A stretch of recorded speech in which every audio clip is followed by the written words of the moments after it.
Hello friends, welcome to my YouTube channel. आज मैं आप लोगों को एनसीईआरटी की हिस्ट्री पढ़ाने जा रही हूँ। क्लास 6 का चैप्टर 2 है from hunting gathering to growing food, कि लोग कैसे हंटिंग गैदरिंग से फूड ग्रो करना सीखते हैं। तो चैनल को प्लीज़ आप लोग सब्सक्राइब कर लें ताकि आपको आगे आने वाली सीरीज़ भी की नोटिफिकेशन मिलती रहे, और अच्छी लगे तो इसको ज़रूर शेयर करें। तो ये स्टोरी शुरू होती है तो ये तुषार की स्टोरी से शुरू होती है। Tushar was going from Delhi to Chennai for his cousin's wedding. They were travelling by train and he had managed to squeeze into the window seat, his nose glued to the glass pane. As he watched trees and houses fly past, his uncle tapped his shoulder and said, "Do you know that trains were first used about 150 years ago? And that people began using buses a few decades later." Tushar wondered, when people couldn't travel quickly from one place to another, did they spend their entire lives wherever were born? Not quite. तो तुषार जो है सो अपनी cousins की wedding में दिल्ली से चेन्नई जा रहा था, और वो ट्रेन में बैठा हुआ था और विंडो की सीट पे बैठ के देख रहा था।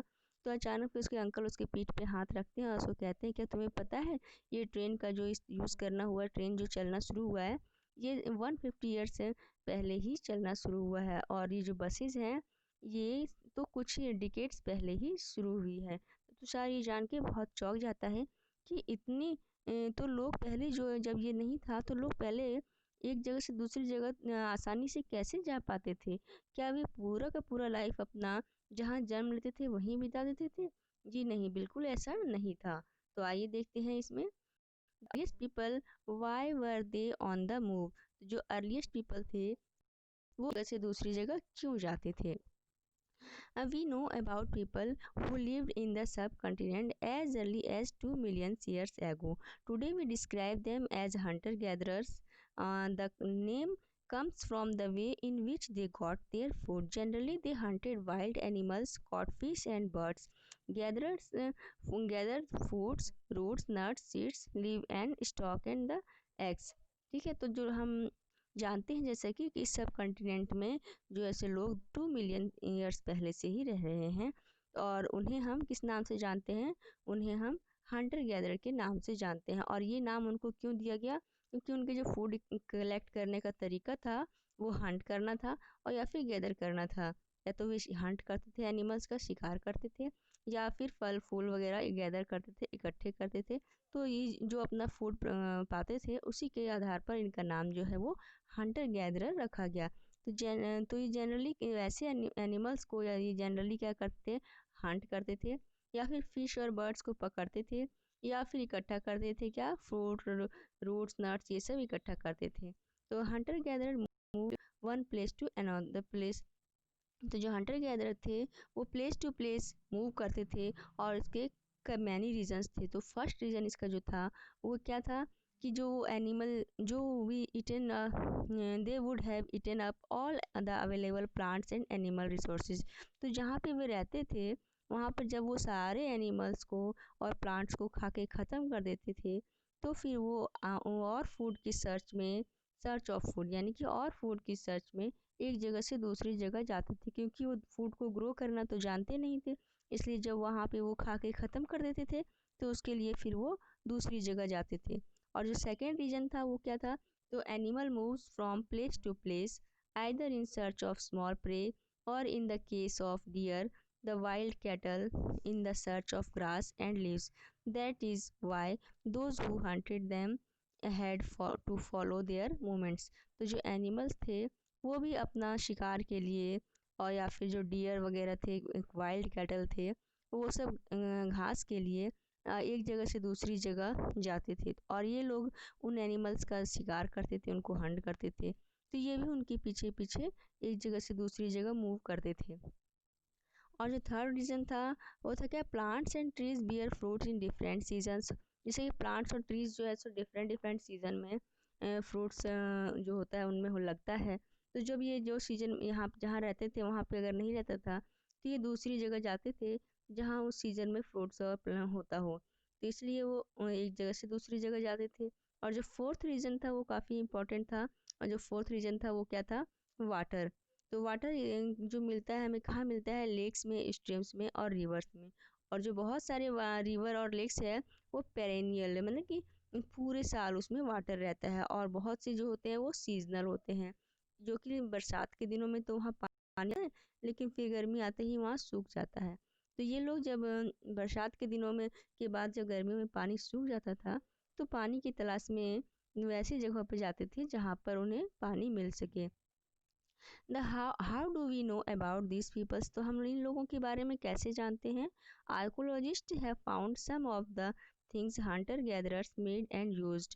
It is likely that people made and used tools of stone, wood and bone, of which stone tools have survived best।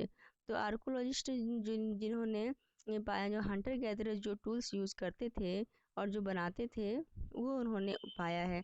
तो इनमें से जो वो बहुत से टूल्स जो वो स्टोन के, वुड के और बोन्स के ही पाते थे। तो जो स्टोन टूल्स है वो काफ़ी लंबे टाइम तक सर्वाइव कर सकता है, इस कारण से वे बचे रहे और इसलिए उनको इससे हाँ इनके बारे में उसी से पता चलता है। तो some of these stone tools were use to cut meat, bones, scrape bark and hide, chop fruits and roots. तो इनमें से जो स्टोन्स थे वो किस लिए यूज़ किए जाते थे, मीट को काटने के लिए, बोन्स से अलग करने के लिए, या स्क्रैप के छीलने के लिए, पेड़ों की छाल छीलने के लिए, या फिर एनिमल्स की स्किन को छीलने के लिए, फ्रूट्स को चॉप करने के लिए और रूट्स को चॉप करने के लिए यूज़ किए जाते थे। सम may have been attached to handle of bone और वुड। तो इनमें से जो किसी में बहुत से जो टूल्स ऐसे थे जिसमें हैंडल अटैच किए हुए थे बोन के, यानी कि हड्डियों के और लकड़ी के, इनमें से जो है वो हैंडल लगे हुए होते थे। तो other tools were use to chop wood which was used as fire. तो इनमें से कुछ जो होते थे वो लकड़ी को यूज़ फायर के लिए भी किया जाता था। Wood was also use to make huts and tools. तो और वुड का यूज़, लकड़ी का यूज़ घर बनाने के लिए और टूल्स के रूप में भी किया जाता था। Next is choosing a place to live in। तो all the places marked with red triangle are sites from which archaeologists have found evidence of hunter gatherers।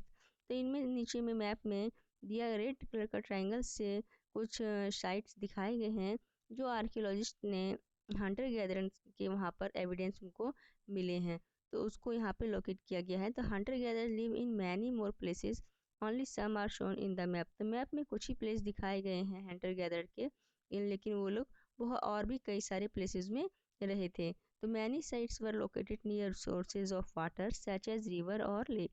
तो इनमें से जो मैं बहुत से साइट्स थे वो जो है वो रिवर के और लेक्स के किनारे ही, जहाँ वाटर का सोर्स हो वहीं पर रहते थे। तो देखिए ये रेड कलर का ट्रायंगल से बना हुआ है गैदर के जो ये था यहाँ भीमबेटका, यहाँ पर होंगसी और ये करनूल की, तो इन जगहों पर इनके एविडेंस मिले हैं। As stone tools were important, people tried to find place where good quality stone was easily available। तो जैसा कि स्टोन टूल जो था वो बहुत ही इम्पोर्टेंट था, तो इसलिए लोग ऐसी जगहों की खोज करते थे जहाँ पे गुड क्वालिटी के स्टोन मिले और आसानी से मिल सके। The rock painting and what they tell us. तो रॉक पेंटिंग क्या है और ये हमें क्या बताता है, तो देखते हैं। Many of the caves in which these early people lived have painting on the walls। Some of the best examples are from Madhya Pradesh and southern Uttar Pradesh। These paintings show wild animals drawn with great accuracy and skill। तो बहुत से places में जहाँ early people रहते थे वहाँ caves में, उन केव्स की दीवारों पर भी पेंटिंग किया करते थे। खाली समय में बैठ के ऐसे क्या करना है, तो वो कुछ कुछ ऐसे ही पेन ड्राइंग बनाया करते, स्क्रैच करके बनाते थे। तो इनमें से जो कोई बेस्ट एग्जांपल है वो मध्य प्रदेश और उत्तर प्रदेश का है, जहाँ पर ये मिली हैं। और ये पेंटिंग्स जो है वाइल्ड एनिमल्स की होती थी और बहुत ही एक्यूरेसी से और स्किल से इसको बनाया हुआ पाया गया है। नेक्स्ट है साइट्स के। तो sites are places where the remains of things were found. These were made, used and left behind by people. These may be found on the surface of the earth, buried under the earth, or sometimes even under water। You will learn more about different sites in later chapters। तो sites वो जगह होते हैं जहाँ पर हमें जो इन लोगों के द्वारा जो टूल्स वगैरह यूज़ किए गए हैं वो पाए गए मिले हैं, ठीक है ना। तो ये लोग जो है वो टूल्स बनाते थे, यूज़ करते थे और उसको फिर वहीं छोड़ करके शायद चले जाते थे, इस कारण से हमें वो टूल्स इन जगहों पर मिले हैं।